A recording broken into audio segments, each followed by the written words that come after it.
Alhamdulillahi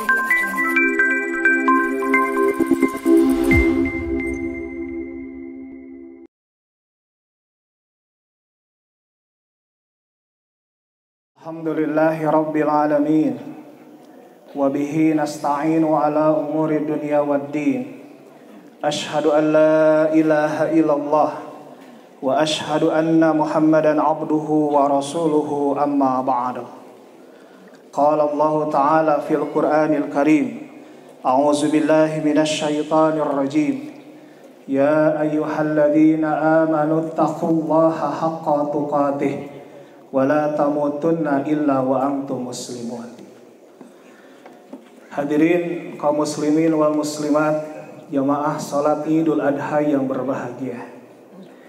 Hari ini 10 Zulhijjah 1443 Hijriah bertepatan dengan hari raya Idul Adha. Idul Adha, hari raya berkurban, hari raya penyembelihan. Kenapa hari raya di dalam bahasa Arab disebut Id? Idul Fitri, hari raya Idul Fitri. Idul Adha, hari raya Idul Adha. Kenapa hari raya disebut Id? Id berasal dari kata ada ya'udu idan. Artinya sesuatu yang pasti kembali ke tempat asal, sesuatu yang pasti akan kembali ke keadaan asal. Hari raya disebut Id karena sifatnya yang pasti akan datang kembali. Setiap tahun kita merayakannya. 1400-an tahun yang lalu sudah ada Id. 1000 tahun yang lalu Id sudah datang kembali. Tahun kemarin Id juga ada. Hari ini Id juga datang kembali. Besok tahun depan Id akan datang kembali. 100 tahun yang akan datang Id juga akan datang kembali. Bahkan seandainya belum hari kiamat, 1000 tahun yang akan datang, Id juga pasti akan datang kembali. Jadi hari raya disebut Id karena pasti akan datangnya, karena pasti akan kembalinya. Berbeda dengan kita, jika Id akan selalu datang kembali, datang kembali, datang kembali. Pertanyaannya, apakah tahun depan kita akan datang kembali melaksanakan Id ini? Apakah 10 tahun yang akan datang kita akan merayakan Id kembali? Apakah dan apakah? Menunjukkan, mengisyaratkan pada saat kita berbahagia merayakan hari raya Idul Fitri atau Idul Adha, pada saat itu pula seharusnya kita merenungkan betapa bisa jadi besok lusa kita akan kembali, tapi kembali bukan merayakan Id, kembali menuju Allah Subhanahu wa Ta'ala. Itulah sebabnya ada kata mi'ad, ada kata ma'ad. Id, mi'ad, ma'ad itu berasal dari akar kata yang sama. Mi'ad artinya waktu kembali, maksudnya kematian. Kematian di dalam bahasa Arab disebut mi'ad. Janji Allah juga disebut mi'ad. Innallaha la yukhliful mi'ad. Sesungguhnya Allah tidak akan pernah menyalahi janjinya. Kenapa waktu kematian disebut mi'ad? Kenapa janji Allah disebut mi'ad?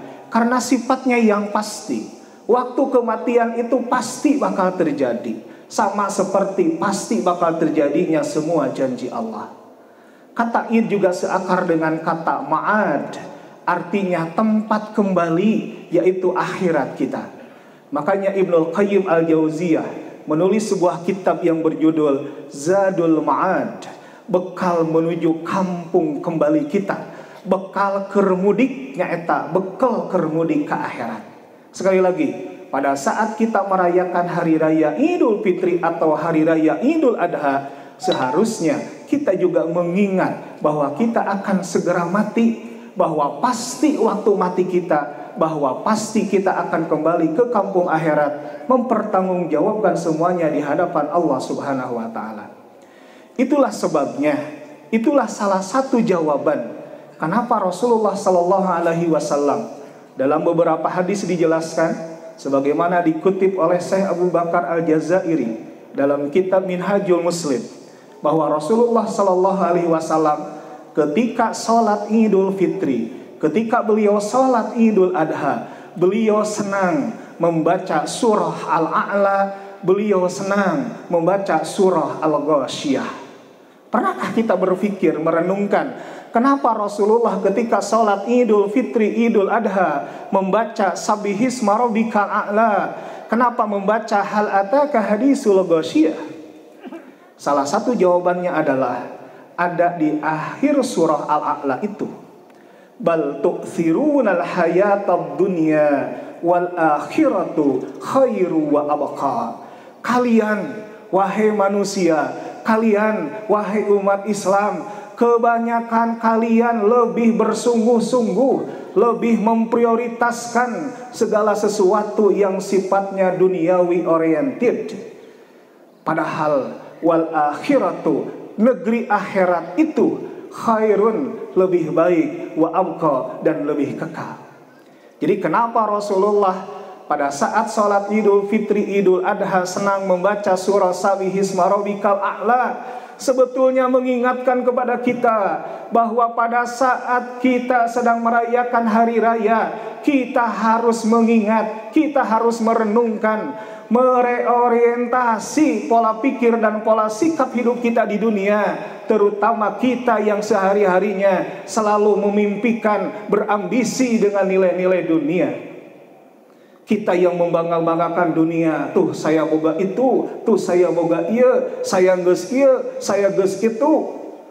Sadarlah, bal tu'thirunal hayatad dunya. Pada saat kalian lebih memprioritaskan kehidupan dan kesenangan dunia, padahal kalian melalaikan dan melupakan waktu kalian kembali dan tempat kalian kembali. Ingat bahwa akhirat itu jauh lebih baik dan lebih kekal bagi kalian.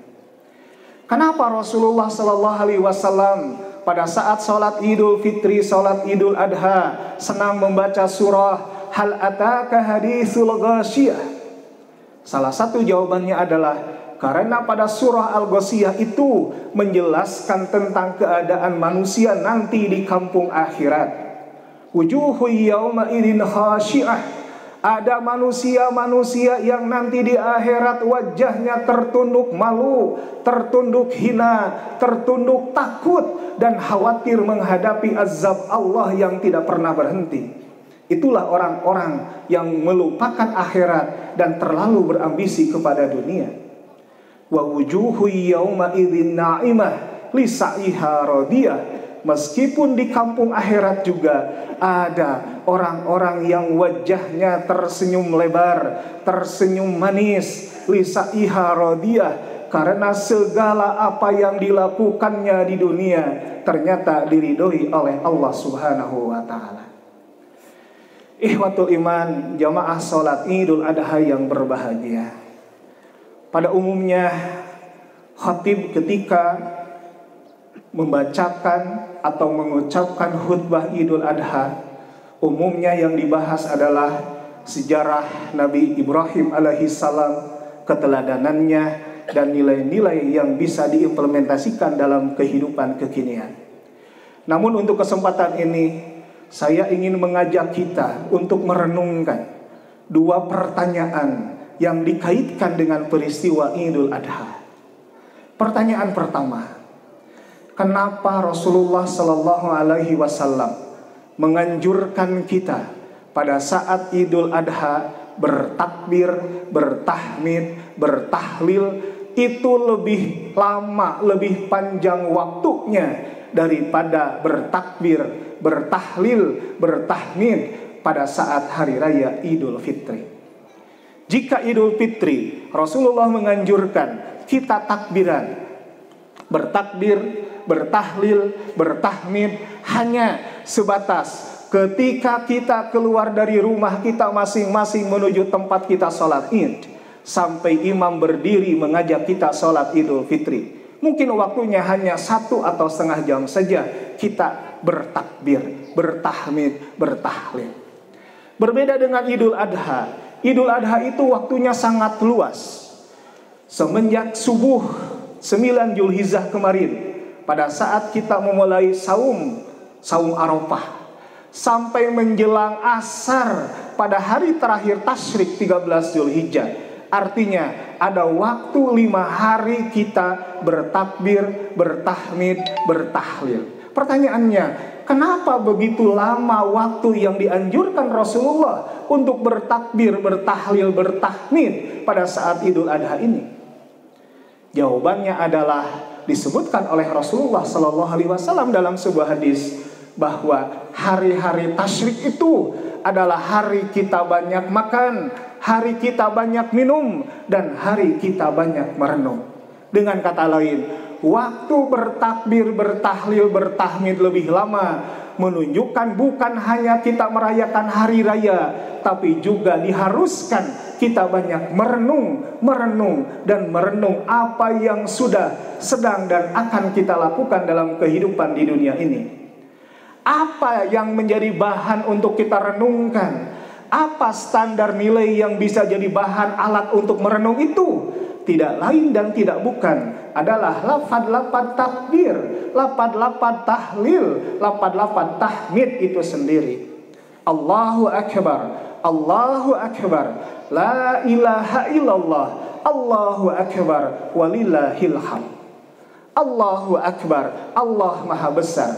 Ketika kita mengucapkan takbir, ketika kita mengucapkan Allahu Akbar, artinya kita memahabesarkan Allah. Artinya kita menihilkan, kita merendahkan, kita menghinakan segala urusan-urusan duniawi, terutama yang melalaikan kita untuk kepentingan di kampung akhirat nanti.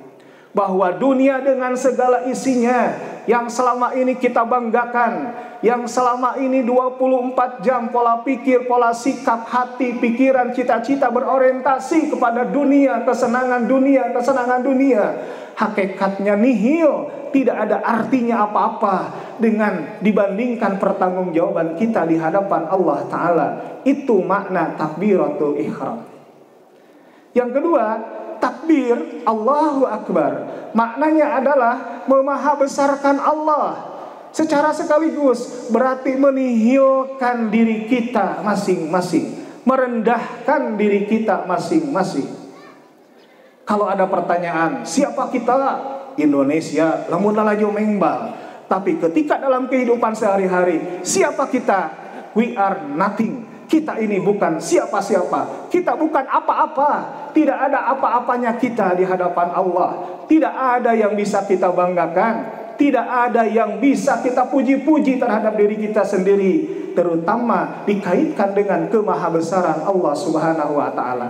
Hilangkan kesombongan, hilangkan keangkuhan, hilangkan kebanggaan yang berlebihan dengan pencapaian duniawi kita. Karena hakikatnya Allahu Akbar, Allah lah satu-satunya yang maha besar. Urusan di hadapan Allah lah, pertanggungjawaban di hadapan Allah lah, itu yang seharusnya lebih kita prioritaskan daripada apapun dalam hidup dan kehidupan ini. Rumus yang kedua, la ilaha illallah, tahlil. La ilaha illallah, tiada Tuhan selain Allah. Salah satu penafsirannya ditafsirkan oleh Rasulullah sallallahu alaihi wasallam dalam hadis, Allahumma la mani'a lima a'taita wa la mu'tiya lima mana'ta wa ma yanfa'u dal jad minkal jad. Maknanya adalah ketika kita mengucapkan la ilaha illallah, tidak ada Tuhan selain Allah, maka mengisyaratkan kesadaran total bahwa hanya Allah sajalah yang bisa memberi kebaikan kepada kita, bahwa hanya Allah sajalah yang bisa menghilangkan segala kemadharatan, segala keburukan dalam diri, hidup dan kehidupan kita. Kita ingat kisah Nabi Ibrahim alaihissalam. Beliau adalah Khalilullah, kekasih Allah, orang yang paling dekat dengan Allah, orang yang sangat dicintai Allah. Tapi beliau adalah manusia yang paling banyak ujian kehidupannya oleh Allah Subhanahu wa Ta'ala.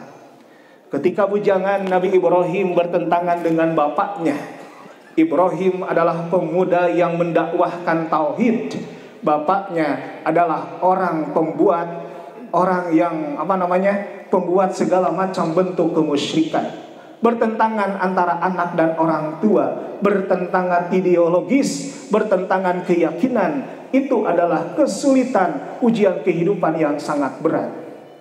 Bahkan dalam Quran ada ayat yang menceritakan bagaimana Ibrahim berdiskusi dengan bapaknya ketika terus-menerus mendakwahkan ajaran agama yang benar kepada bapaknya. Bapaknya sampai mengeluarkan kalimat, jika engkau masih mendakwahkan itu, silakan engkau tidak menjadi anakku, silakan engkau pergi sejauh-jauhnya, jangan menganggap kau adalah anakku lagi. Coba, ada enggak pemuda Persis misalkan yang berkonflik dengan bapaknya, konflik ideologis seperti itu? Itu adalah ujian kehidupan yang sangat berat.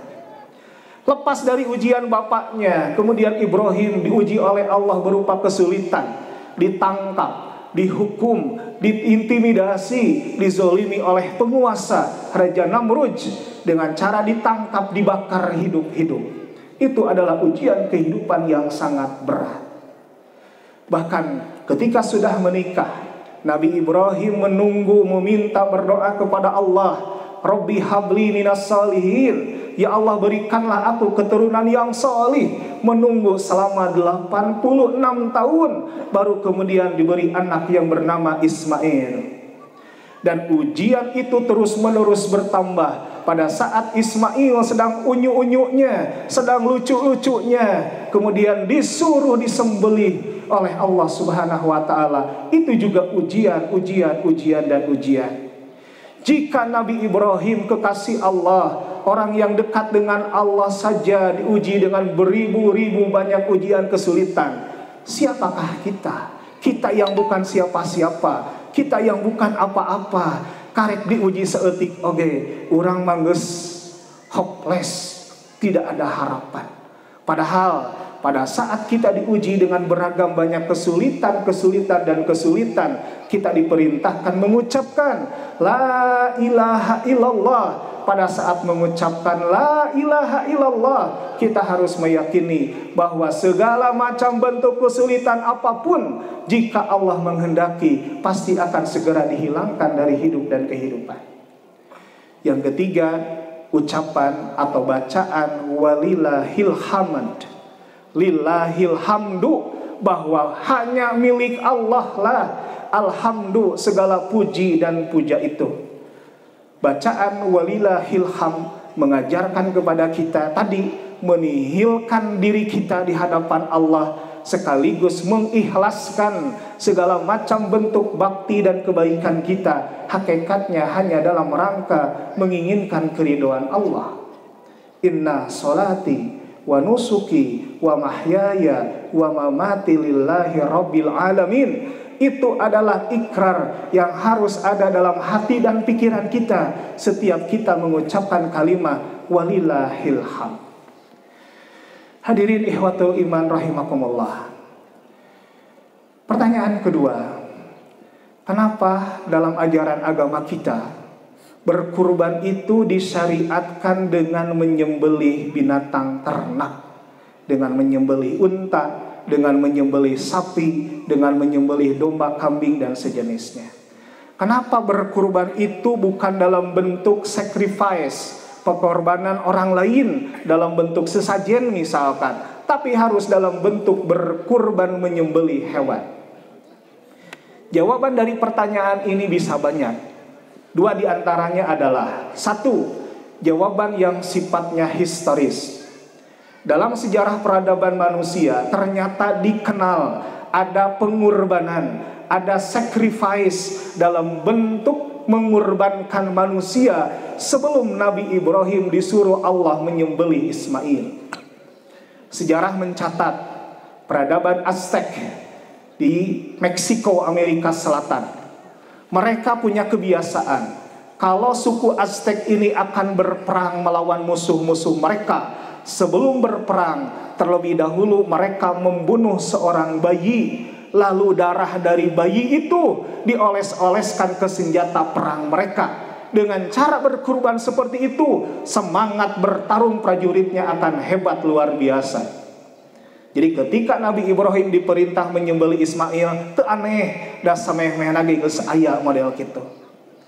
Kemudian di Mesir kuno ada kebiasaan pengorbanan atau menyerahkan sesajen kurban, sacrifice dalam bentuk mengirimkan seorang gadis yang paling cantik untuk dilarutkan, dialungkan ke sungai Nil sebagai bentuk pemujaan dan pengorbanan terhadap penguasa sungai Nil.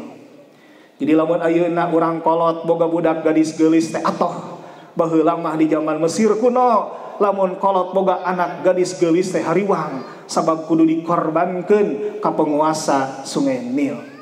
Makanya ketika Nabi Ibrahim diperintahkan oleh Allah untuk menyembelih Ismail, maka itu bukan perintah yang aneh bagi manusia pada waktu itu, karena memang sebelumnya juga sudah terbiasa ada pengorbanan berupa manusia. Tetapi ketika Allah mengganti Nabi Ismail dengan seekor domba yang sangat besar, maka itu simbolisasi bahwa mulai saat itu pengorbanan manusia menjadi sesuatu yang dilarang dan harus diganti dalam bentuk pengorbanan hewan. Jawaban kedua, kenapa kita umat Islam diperintahkan berkurban dengan menyembelih hewan? Karena dalam ibadah ritual Islam itu selalu ada makna eksoteris, selalu ada makna esoteris, selalu ada makna dohir, selalu ada makna batin. Berkurban dengan menyembelih hewan artinya kita diperintahkan untuk menyembelih hewan sebagai bentuk sedekah, kemudian dibagi-bagikan dan memberikan manfaat kepada orang lain. Bahkan seorang Syekh Al-Bassam mengatakan, ajma'al ulama alla annal adhiyah afdolus sadaqat, bahwa menyembelih hewan kurban dan membagi-bagikannya kepada orang yang membutuhkan, afdolus sadaqat, adalah sedekah terbaik di antara sedekah-sedekah yang lain. Makna batin dari pengorbanan menyembelih hewan tidak lain dan tidak bukan dengan menyembelih hewan itu hakikatnya kita menyembelih sifat-sifat kebinatangan yang ada pada diri kita itu. Jadi lain ngan saukur mencit sapi, tapi sifat-sifat hewan yang biasa ada dalam hidup dan kehidupan harus kita sembelih, harus kita hilangkan. Itulah makna takwa. La yanalallaha luhumuha wala dima'uha walaki yanaluhu taqwa minkum. Ketika kita berkurban, tidak sampai kepada Allah darah dan daging hewan yang kita kurbankan. Yang sampai kepada Allah adalah ketakwaan di antara kita. Takwa itu dua. Satu, melaksanakan perintah. Dua, menjauhi segala larangan. Melaksanakan perintah artinya mengisi pola pikir, pola sikap kita dengan sifat-sifat yang baik.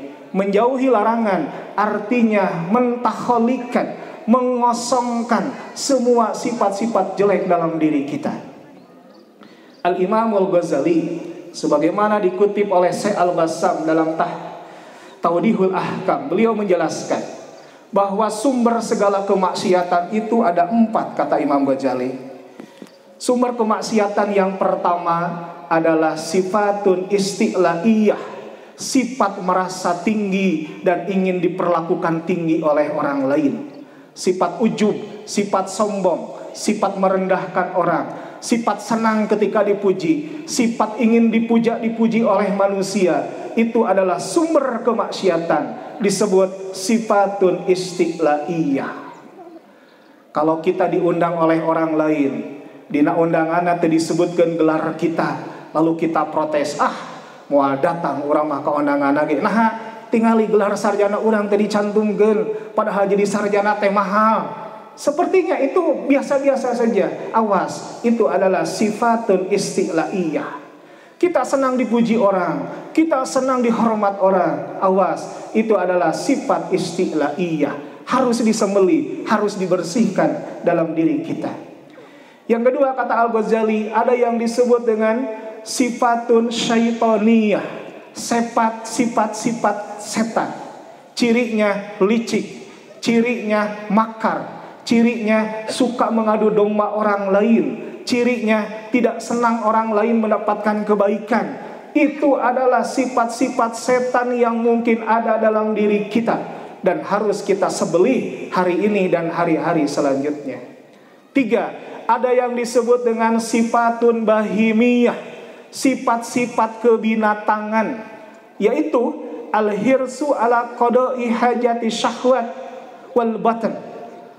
Jadi orang yang suka mengagugu kana syahwat beuteung jeung handapeun beuteung, bari teu merhatikeun halal jeung haram, maka itu adalah sifat-sifat kebinatangan. Lihat hayam di alungan jagong dipacok, di alungan behas dipacok, di alungan permen karet dipacok, di alungan bom oge jigana dipacok. Itulah sifat-sifat binatang yang ada pada diri manusia. Tingali hayam, aya bikang jebred, aya jalu jebred, tingali bikang jalu saha. Kalau ada manusia yang seperti itu adalah manusia yang memiliki sifatun bahimiyah, harus disembelih hari ini dan hari-hari selanjutnya. Dan ada juga sifatun sabuiyah, sifat binatang buas yang suka menerkam, yang suka menzolimi orang lain. Itu adalah sifat-sifat sabuiyah. Sifat-sifat yang jelek yang dijelaskan sebagaimana pemahaman Al-Imam Al-Ghazali itu sebetulnya dalam kehidupan masyarakat Sunda sudah dimodifikasikan dan sudah didokumentasikan dalam bentuk lagu buat anak-anak. Cing cangkeling manuk cingkleng cineten, blos kakolong bapa satar bulan 6. Itu adalah filsafat hidup orang Sunda, nasihat yang bijak orang tua terhadap anak-anaknya. Cing, hei orang Sunda, maneh ulah boga sifat seperti ucing. Memang kenapa sih ucing? Ucing itu adalah simbol dari kemunafikan. Diharapkan jika nu heueuh ditukangan bangsa tak eta ucing. Urang Sunda cing, ulah jiga ucing.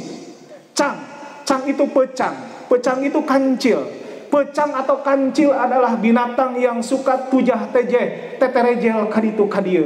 Gambaran manusia yang memiliki sifat machiavellistis, menghalalkan segala cara. Pokokna lamun urang boga cita-cita, boga kahayang, boga harapan, segala cara digunakan supaya cita-cita dan harapannya terjadi. Itu pecang. Orang Sunda bilang cincang, ulah jiga ucing, ulah jiga pecang. Cincang keling itu artinya helang elang, burung yang sangat gagah, bisa terbang tinggi tapi sok maling anak hayam. Itulah gambaran orang yang perkasa, punya kekuasaan, tapi kekuasaannya digunakan untuk menindas orang-orang kecil. Jika ada penguasa yang suka menindas, menzolimi rakyatnya, itu penguasa yang helang, si keling ngaranna. Cincang keling, manuk cingkleng. Manuk cingkleng artinya manuk cangkurileung. Cineten cicing wae. Cangkurileung adalah burung yang sangat indah bulunya, sangat cantik rupanya, sangat indah suaranya. Tapi cineten wae, cicing wae tara disada. Gambaran manusia yang punya ilmu yang tinggi, punya gelar yang ngaberebet, punya jabatan yang tinggi, punya kekayaan yang banyak, tapi tidak memberikan manfaat apapun kepada orang-orang yang ada di sekitar. Cincang keling manuk cingkleng cineten. Blos kakolong bapa satar buleneng. Bapa satar maknanya adalah pulan seseorang. Asup kakolong, asup kana pasaran, dipangku ku sararea, diasupkeun kana liang kuburan. Cicing wae teu bisa berbuat apa-apa. Maksudna, awas orang Sunda, kalau kalian punya sifat kucing, punya sifat munafik, punya sifat pecang, machiavellistis, punya sifat keling menzolimi orang-orang lemah, punya sifat manuk cingkleng cineten, punya segala kelebihan tapi tidak memberi manfaat apa-apa kepada orang lain, hakikatnya kalian pasti bakal mati. Ketika mati digotong oleh orang lain menuju liang kubur, itulah kamu akan menyadari apa yang kamu lakukan itu adalah sebuah penyesalan yang tidak ada artinya. Inilah sifat-sifat kebinatangan, sifat-sifat jelek yang harus kita sembelih, yang harus kita bersihkan pada hari ini dan hari-hari selanjutnya. Mudah-mudahan hari raya Idul Adha hari ini bukan semata perayaan hari raya, tapi sekali lagi mengingatkan kita bahwa kita sebentar lagi akan dijemput oleh al-mi'ad, waktu pulang kita, kematian kita.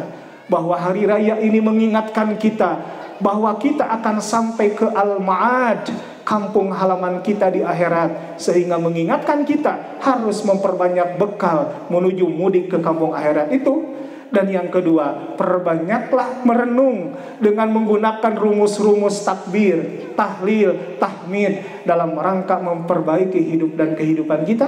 Serta yang ketiga, jadikanlah momentum Idul Adha ini untuk menyembelih, membersihkan segala macam sifat-sifat yang jelek kita, at-takhalli, mengosongkan segala karakter jelek kita, wat-tahalli, dan mengisi dengan sifat-sifat yang baik. Karena itulah hakikat ketakwaan yang diinginkan oleh Allah Subhanahu wa taala. Mudah-mudahan kita menjadi orang yang istiqomah dalam ketaatan dan ibadah kepada Allah taala. Rabbana la tuzigh qulubana ba'da idh hadaitana wa hab lana min ladunka rahmah innaka antal wahhab. Rabbana atina fid dunya hasanah wa fil akhirati hasanah wa qina adzabannar. Wassalamualaikum warahmatullahi wabarakatuh.